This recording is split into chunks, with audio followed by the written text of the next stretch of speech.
Hello, everyone. I'm Dr. Elena, a neuroscientist, PhD in clinical research, and the CEO and founder of KetoSwiss. And I'm basically here today to tell you why this is no longer me. These are my attempts to illustrate what it's like to have chronic migraines for me about 8 years ago.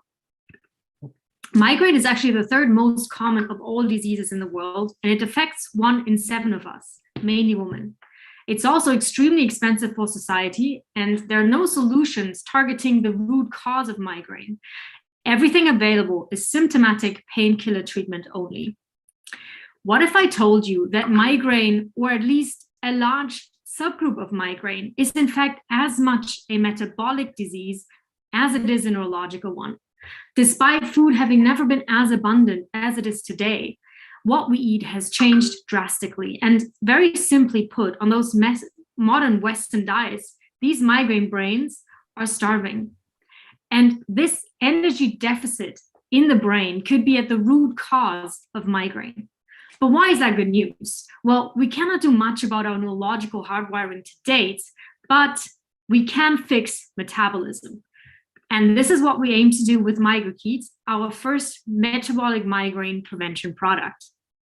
The concept behind Migraine has been awarded several prizes, was recently published in Nature Neurology, is also patent-backed with the first of 4 patents having all claims approved in the US already, and other countries are following soon.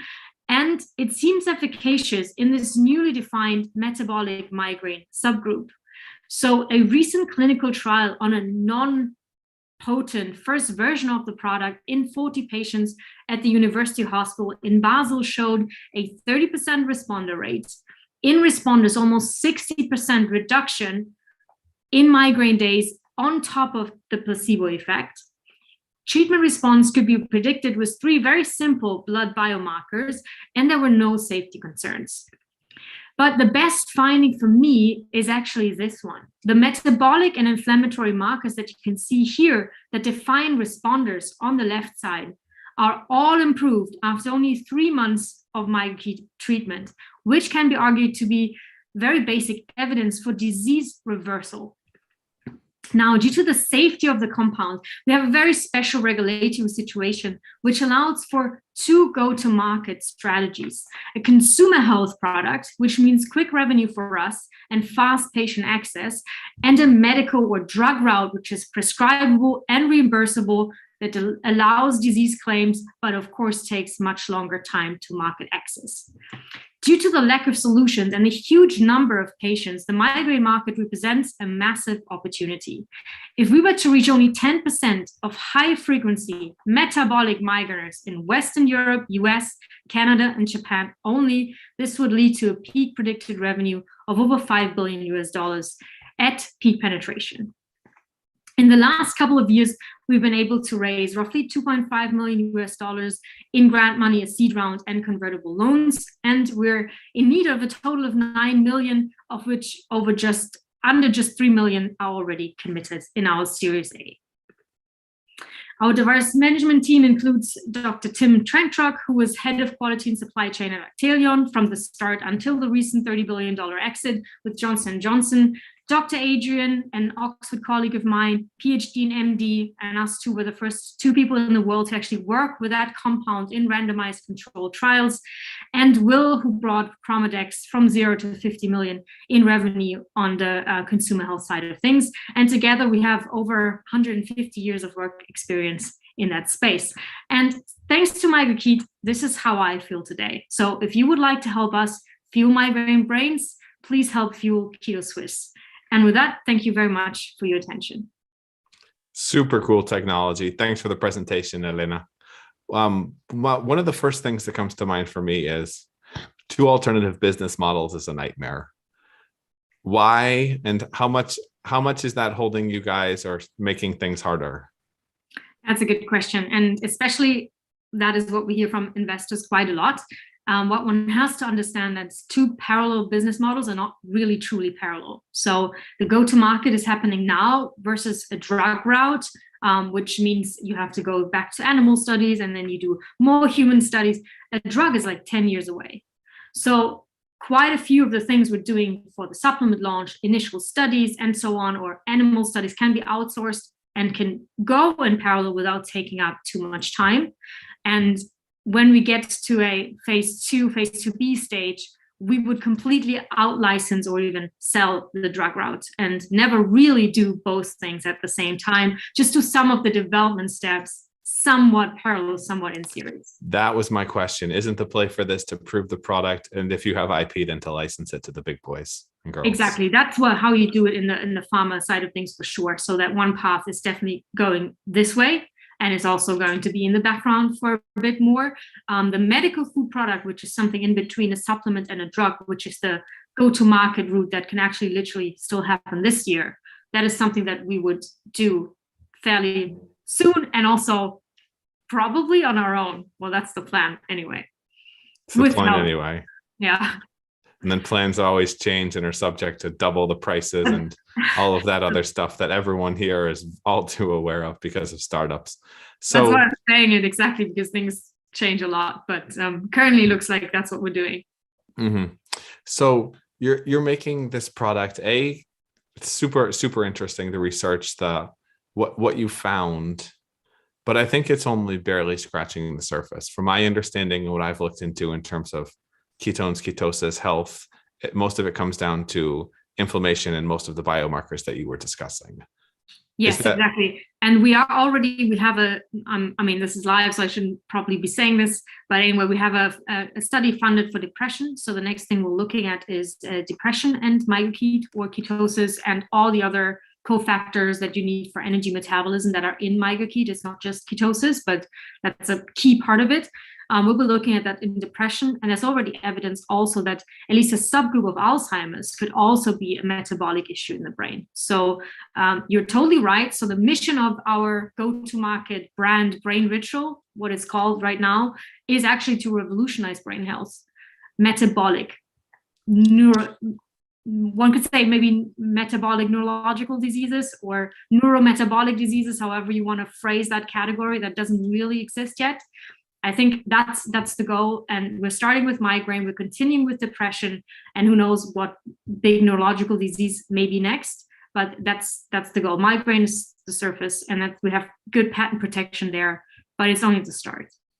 So you have incredible technology and a big vision, but at the same time, people are used to scam artists in the space. How do you avoid being called the next Theranos? How do you yourself into something of a super success as opposed to something else, in at least in investors' mind, when you need that initial funding to get it over the hurdle?